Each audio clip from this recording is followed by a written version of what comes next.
जय हिंद। आज हम लोग देखते हैं कि प्रतिरोध अर्थात रेसिस्टेंस किन किन बातों पर निर्भर करता है, अर्थात प्रतिरोध किन किन बातों से, किन किन कारकों से प्रभावित होता है। इससे पहले हम लोग देख चुके हैं कि प्रतिरोध क्या होता है। तो प्रतिरोध में हम लोग ये देखे थे कि यह एक प्रकार का रुकावट है। प्रतिरोध का मतलब क्या है? प्रतिरोध को अगर हम लोग देखें, शाब्दिक अर्थ अगर हम लोग सामान्य भाषा में देखें तो इसका अर्थ होता है रुकावट।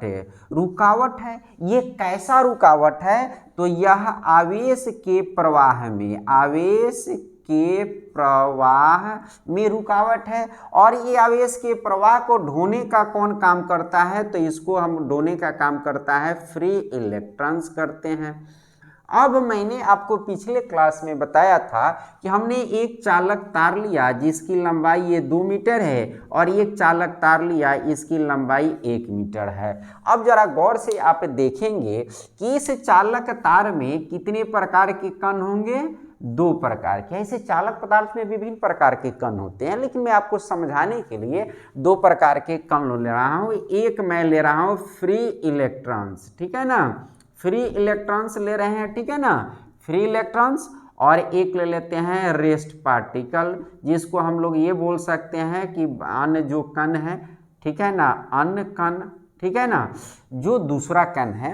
अर्थात इसमें फ्री इलेक्ट्रॉन्स को छोड़कर जो अन्य कण है हम लोग उसको हम एक जगह लेते हैं और एक जगह फ्री इलेक्ट्रॉन्स को लेते हैं। फ्री इलेक्ट्रॉन्स क्या करेंगे? आवेश को आगे लेकर जाएंगे, आवेश अर्थात इलेक्ट्रिक चार्ज को। और ये क्या करेंगे? उसके रास्ते में रुकावट डालेंगे, ठीक है ना। ये क्या करेंगे? कौन है? ये जो पदार्थ है, ये चालक तार है, ठीक है ना। ये क्या है? हमारा चालक तार है। तो चालक तार सपोज कि यह लोहा का है, तो लोहा है, अगर ये एक पदार्थ है, एक धातु है, मेटल है, तो आप जानते हैं कि सभी पदार्थ, सभी धातु सूक्ष्म कणों से मिलकर बने होते हैं और कण विभिन्न प्रकार के होते हैं। तो इसमें बहुत सारे कण हैं, इसमें से एक कण है मुक्त इलेक्ट्रॉन, और ये मुक्त इलेक्ट्रॉन जो है जिम्मेदार होता है आवेश को आगे ढोकर ले जाने के लिए। और आवेश को ढोकर आगे ले जाना अर्थात आवेश का बहना ही विद्युत धारा कहलाता है, electric current. Flow of electric charge is called electric current. तो ये आप जानते हैं हम। अब सवाल है कि अगर हम ये लोहा का ही दोनों हम ले लिए हैं, ये लोहा का ही एक तार है, ठीक है ना, लोहा का ही तार है। लोहा तांबा और एल्युमिनियम की तुलना में कम सुचालक है, लेकिन आपको उदाहरण समझाने के लिए मैंने एक जस्ट 2 तार ले लिया। एक लोहा का तार 1 मीटर लिया और एक लोहा का तार 2 मीटर का लिया, और इस दोनों की मोटाई जो है वो समान है, ठीक है ना, दोनों की मोटाई समान है। अब इसमें फ्री इलेक्ट्रॉन्स चलेंगे, तो इसमें आवेश को लेकर फ्री इलेक्ट्रॉन्स चलेंगे, तो इसके रास्ते में जो पदार्थ के अन्य कण होंगे, ठीक है ना, वो क्या करेंगे? रुकावट डालेंगे। मैं ये रेड पॉइंट जो बना रहा हूँ वो क्या करेंगे कि रुकावट डालेंगे। फिर यहाँ पर मैं जो रेड बना रहा हूँ ये भी पदार्थ के अन्य कण है, ये क्या करेंगे? इस पदार्थ के आवेश के प्रवाह में रुकावट डालेंगे। तो मान लीजिए कि 1 मीटर में इस चालक तार में जितने रुकावट होंगे, क्या आप ये कह सकते हैं कि 2 मीटर में भी उतने ही रुकावट होंगे? नहीं। क्या होगा? अब लोहा है और ये समान मोटाई का है, ये भी लोहा है, ये भी समान मोटाई का है, तो इसमें जो इतना फ्री इलेक्ट्रॉन्स है उससे दुगुना इसमें होंगे, और जितना कण से यह मिलकर बना है उससे दुगुना कण से मिलकर यह बना होगा, चूंकि इसकी लंबाई अधिक है। तो इससे क्या साबित होता है कि इस पदार्थ यानी ये छोटा 1 मीटर वाला जो चालक तार है उसमें जितना रुकावट होगी उसका ठीक दुगुना रुकावट इस 2 मीटर तार में होगी। क्यों होगी? क्योंकि यह 2 मीटर लंबा है और यह 1 मीटर लंबा है, और दोनों पदार्थ जो है सेम मटेरियल का बना हुआ है। अर्थात कहने का मतलब यह है कि इसमें ये लंबा तार है तो इसमें अधिक चालक माने आवेश को यहाँ से लेकर यहाँ तक जाना पड़ेगा, और यहाँ भी क्या है? ये सब क्या है? आपका रोकने वाले कण है, और यहाँ भी ये सब क्या है? रोकने वाले कण है। यानी हर जितनी लंबाई यह बढ़ती जाएगी उतना आवेश को अगर आपको ले जाना है तो उतना दूर में भी उस रुकावट को वो क्या करना पड़ेगा? उस आवेश को झेलना पड़ेगा। कहने का मतलब ये हुआ कि लंबाई के बढ़ने पर, लंबाई के बढ़ने पर क्या होता है, प्रतिरोध का मान बढ़ता है, ठीक है ना, बढ़ता है। अर्थात प्रतिरोध जो होता है लंबाई का समानुपाती होता है। जितना आप लंबाई तार का बढ़ाइएगा उतना ही प्रतिरोध क्या होगा, बढ़ेगा। अगर मान लीजिए कि आप बहुत दूर से वायर को खींच कर लाते हैं और उससे विद्युत धारा लाते हैं तो रास्ते में ही बहुत धारा विद्युत धारा क्या हो जाती है, लॉस हो जाती है। हजारों किलोमीटर अगर तार खींच कर लाते हैं तो अगर मान लीजिए कि एक थर्मल पावर स्टेशन से आपके घर तक की दूरी अगर 500 किलोमीटर है तो थर्मल पावर स्टेशन से 2 लाख एम्पियर के 2 लाख वोल्टेज है और जितनी एम्पियर की धारा उत्पन्न हुई है उतना आपके घर तक नहीं पहुंचेगा। क्यों? क्योंकि ये जो तार जो होगी वो 500 मीटर किलोमीटर से आपके यहाँ जो आएगी और इस चालक तार में जो प्रतिरोध है उसकी वजह से इस आवेश में थोड़ा थोड़ा क्या होगा, इसके गतिज ऊर्जा में कमी आएगी, कुछ रुकावटें आएंगी और उतना क्या होगा, वो ऊष्मा में बदल जाएगा और उतना विद्युत की हानि हो जाती है। इसीलिए जितना लंबा आप तार खींचेंगे उतने ही विद्युत की बर्बादी होती है और जितना कम तार खींचेंगे उतने ही विद्युत की बर्बादी कम होगी। तो यहाँ से इस निष्कर्ष से यह एक रिजल्ट निकल के आया कि चालक तार की लंबाई के समानुपाती होता है प्रतिरोध है। समानुपाती कहने का मतलब हुआ कि अगर तार की लंबाई अगर बढ़ेगी तो प्रतिरोध का मान भी बढ़ेगा और चालक तार की लंबाई अगर घटेगी तो प्रतिरोध का मान घटेगा। ये ध्यान आप रखेंगे। समझ गए इस बात को? ठीक है ना।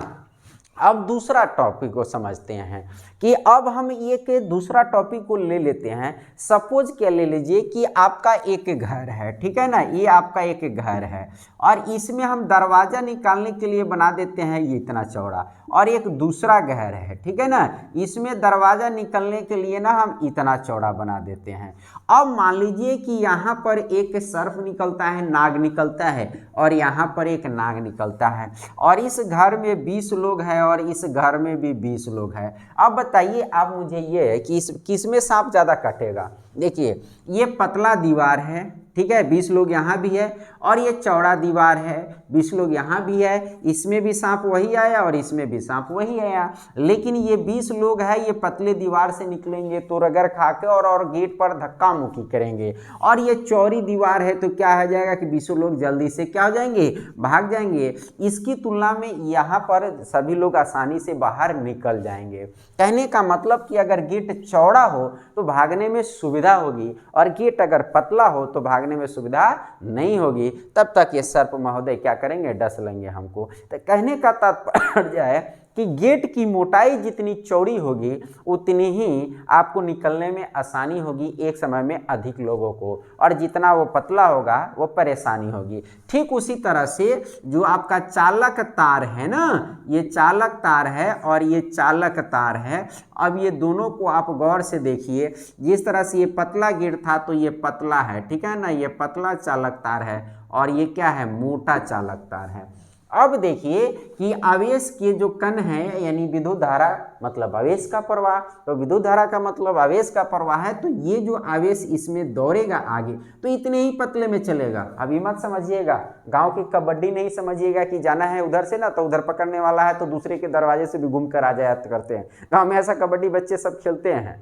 ये वैसा नहीं हो सकता है कि चालक तार यहाँ पर प्रतिरोध रोकने वाला है तो कहेगा आवेश कि हम इधर से घूम कर इधर प्रवेश कर जाते हैं। वो हवा में नहीं जा सकता है ना, क्योंकि हवा क्या है, ये कुचालक है, ठीक है ना। हवा क्या है, विद्युत धारा का कुचालक है, हवा में धारा नहीं बहती है और इसे चालक तार से बाहर नहीं निकल सकता है, इतने में ही उसको निकलना है। और इससे चालक तार से अगर धारा आवेश को बाहर है तो ये मोटा है तो आसानी से निकल जाएगा, जस्ट लाइक इसके उदाहरण की तरह। तो तार की अगर मोटाई बढ़ती है अर्थात मोटा तार अगर होता है तो क्या होता है कि आपका प्रतिरोध क्या होता है, ज़्यादा होता है। सॉरी मैंने उल्टा बोल दिया। अगर मोटा तार है तो प्रतिरोध कम होगा, रुकावट कम होगी, तब विद्युत धारा क्या होगा, अधिक जाएगा। अब इसका दो उदाहरण आप देखिए। एक उदाहरण आप देखिए कि क्या आप कीजिए कि आपका अगर इलेक्ट्रिक सॉकेट है उससे पतला तार से आयरन को जोड़ दीजिए। आयरन जो होता है ना जिसे हम इस्त्री करते हैं कपड़ा को, वो ज़्यादा मात्रा में विद्युत धारा को वो खींचता है। तो ज़्यादा मात्रा में खींचता है, और पतला तार आप जोड़े हैं ना, तो बहुत ज़्यादा आवेश खिंचाएगा, तो जिससे पतले में वो संकीर्ण तार से निकलेगा तो वो रगड़ करके घर्षण करेगा, और घर्षण से ऊष्मा उत्पन्न होगी, जिससे ये तार क्या हो जाएगा, आसानी से जल जाएगा। तो आप ऐसा अनुभव किए होंगे कि आप तार कभी है, आप एक जनरेटर स्टार्ट कर दीजिए और उसके आर्मेचर से एक पतला सा तार जोड़कर बॉल जला दिए, तार मिनट भी नहीं लगेंगे और जलकर राख हो जाएंगे वो। जबकि आप क्या कीजिए, लाखों वोल्टेज अगर ले जाना है तो बड़ा बड़ा जो टावर की तरह जो पोल होते हैं उस पर देखिएगा मोटे मोटे वायर होते हैं, और उस पर लिखा रहता है 2,20,000, 2,40,000, 2,80,000 वोल्टेज जाता है। उतनी वोल्टेज आनी है, उतनी गति से आवेश बह रहा है ना, तो इसलिए वो मोटा तार लगाया गया है। तो मैं समझता हूँ कि आपको इसको आसानी से समझ गए होंगे। पतले तार का प्रतिरोध अधिक होता है, मोटे तार का प्रतिरोध कम होता है, ठीक है ना। अर्थात पतले तार से विद्युत धारा धीरे धीरे बहता है, मोटे तार से प्रतिरोध धारा बहुत तेजी से बहती है। ये बात समझ में आ गया। अर्थात हम लोग इसको अगर गणितीय रूप में अगर हम लोग यह कहें तो लंबाई का समानुपाती होता है, तो हम लोग ये ले सकते हैं सिंबल कि R समानुपाती L, और दूसरा हम लोग ले सकते हैं R समानुपाती 1/A, ठीक है ना। ये हम यहाँ क्या चीज़ सूचित किया, तो जरा गौर से समझिए। ये तार की जो मोटाई है ना, तो यहाँ पर जो मोटाई है और इसका अगर हम एक काट निकाल लेते हैं, इसी को कहा जाता है क्रॉस सेक्शन, अनुप्रस्थ काट। अनुप्रस्थ काट का मतलब होता है ऐसे काटना, गोलाई। आप इसको ऐसा समझ सकते हैं कि एक बिंदु, ठीक है ना, एक बिंदु। अर्थात हम ये चालक तार को यहाँ से काट देते हैं तो इसका जो क्षेत्रफल यहाँ का निकला उसी को हम लोग क्या से सूचित किए हैं, ए से सूचित किए हैं। तो चालक तार की लंबाई जो है वह उसके समानुपाती होती है प्रतिरोध है, और चालक तार के किसी एक जगह के क्रॉस सेक्शन के क्षेत्रफल से अर्थात अनुप्रस्थ काट के क्षेत्रफल का व्युत्क्रमानुपाती होती है, ठीक है ना। Resistance is inversely proportional to the area of wire. किसी भी एरिया का वायर का जो क्रॉस सेक्शन का क्षेत्रफल होगा उसका व्युत्क्रमानुपाती होगा, और ये क्या होगा, लंबाई का समानुपाती होगा। अब ये दो बात समझ में आ गया। अब ये दो बात को समझने के बाद अगर हम लोग ये देखें यहाँ से कि अगर हम ये दोनों को अगर हम कंबाइंड कर दे एक जगह, R समानुपाती L है और R क्या है, inversely proportional to the area of cross section of a point, एक जगह के क्रॉस सेक्शन के एरिया से इन्वर्सली है। तो इस दोनों को अगर हम कंबाइंड कर दे एक जगह तो R समानुपाती L/A हो जाएगा, ठीक है ना। दिस इम्प्लाइज, अर्थात यह देता है R इक्वल टू, अगर हम समानुपाती साइन को हटाते हैं तो उसके बदले में एक स्थिरांक अर्थात नियतांक अर्थात एक कांस्टेंट पॉइंट नंबर रखते हैं, एक नहीं अचर राशि रखते हैं। तो हम अचर राशि यहाँ पर एक ऐसे इसको रहते हैं और ये L/A। अब सवाल उठता होगा कि इसको क्या पढ़ा जाता है, इसको रो पढ़ा जाता है, R क्या पढ़ा जाता है, इसको रो पढ़ा जाता है, RHO, ठीक है ना, RHO रो पढ़ा जाता है। तो यह रो क्या है, एक प्रकार का स्थिरांक है, ठीक है ना। स्थिरांक या आप कह सकते हैं नियतांक, या कह सकते हैं कांस्टेंट। कांस्टेंट का मतलब होता है जिसका मान नहीं बदलता है, ठीक है ना। तो यह रॉ है, तो ये रॉ को हम लोग एक स्थिरांक कहते हैं, और इसी को हम लोग जहां हम लिख सकते हैं कि रॉ जहां एक स्थिरांक है जिसे कहा जाता है चालक तार का प्रतिरोधकता, प्रतिरोधकता, ठीक है ना। तो यह प्रतिरोधकता है, ठीक है ना। तो इसी को हम लोग कहते हैं प्रतिरोधकता। अब यहाँ से अगर हम लोग लेने की कोशिश करें, अगर हम लोग यहाँ पर, तो क्या हो जाएगा, RA/L बराबर इधर रॉ बच जाएगा। अगर हम इसको A ऊपर मल्टीप्लाई हो जाएगा, L इधर आकर डिवाइड हो जाएगा, RA/L बराबर रॉ हो जाएगा। अब यहाँ से हम लोग R का मतलब है क्या है, प्रतिरोध है। तो प्रतिरोध का मात्रक क्या होता है, ओम, और ए का मतलब एरिया है, एरिया का ऐसा ही मात्रक क्या होता है, मीटर स्क्वायर, और एल लंबाई है, लंबाई का मात्रक क्या होता है, एम। तो इससे ये कट जाएगा तो ये बच जाएगा QM बराबर रॉ का SI मात्रक, ठीक है ना। तो ये प्रतिरोधकता का एसआई मात्रक किसी भी कॉम्पिटिटिव एग्जाम में अथवा मैट्रिक इंटर में पूछा जाए तो आप ध्यान रखेंगे ओम मीटर होता है। क्या आपने सुना? ओम मीटर। तो प्रतिरोधकता का एसआई मात्रक क्या है? ओम मीटर है। तो आप अगर नहीं समझे होंगे तो फिर से एक बार मैं समझा देता हूं कि किसी भी चालक तार का प्रतिरोध उसके लंबाई के समानुपाती होता है, जबकि उसकी मोटाई का व्युत्क्रमानुपाती होता है। अगर मोटाई का क्षेत्रफल a मान ले और लंबाई l मान ले तो इसे हम r समानुपाती l/a हो जाएगा। इसको हम समानुपाती को हटाएंगे, उसके बदले एक स्थिरांक, नियतांक या कांस्टेंट को, पॉइंट को रखेंगे, कांस्टेंट वैल्यू को।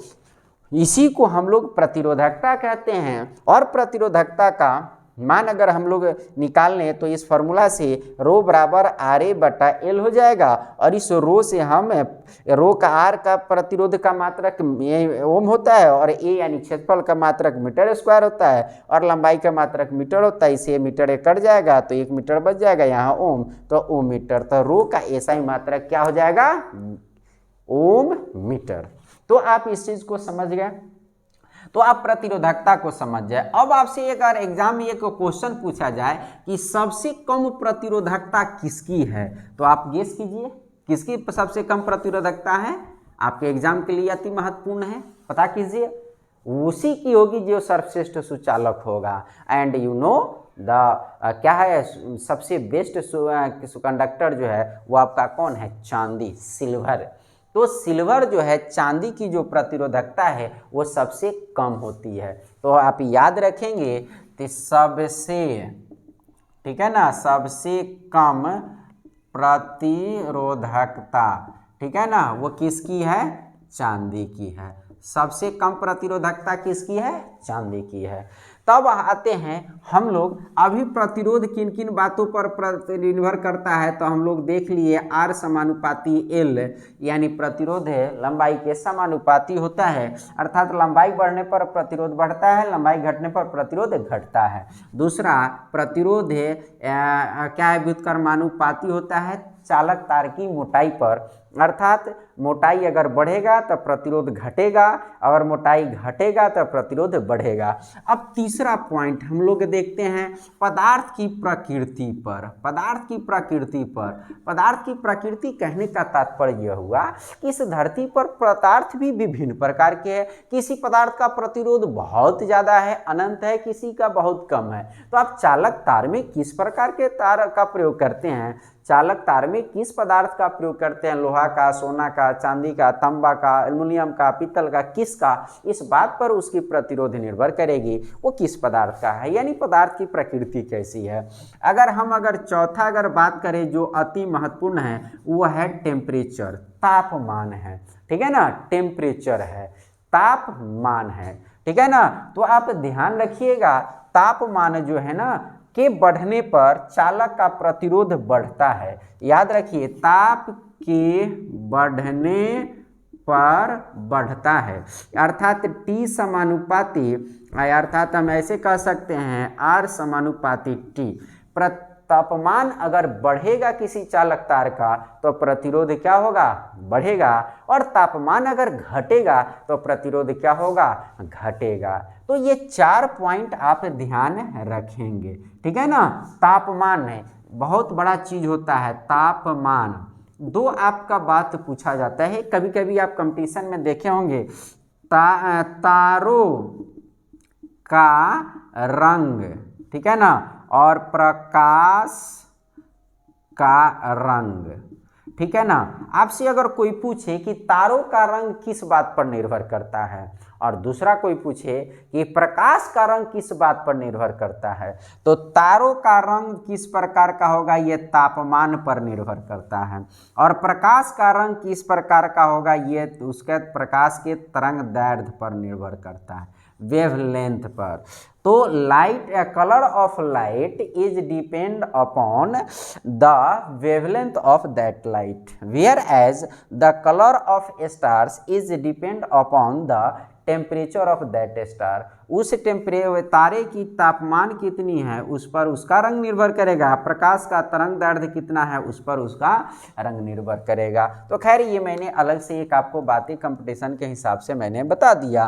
तो अब आप यहाँ पर समझ गए होंगे कि ये विद्युत धारा से संबंधित जो टॉपिक मैं लेकर चल रहा हूँ और उसमें मैंने आपको बताया कि प्रतिरोध किन किन बातों से प्रभावित होता है, ये मैंने आपको समझा दिया और उम्मीद करते हैं कि आप समझ गए होंगे। अब अगला क्लास में मैं आपको प्रतिरोध किस प्रकार से जोड़ा जाता है इसको बताएंगे, उससे पहले आपको हम ओम का नियम बताएंगे, तो आप उसको भी देखें।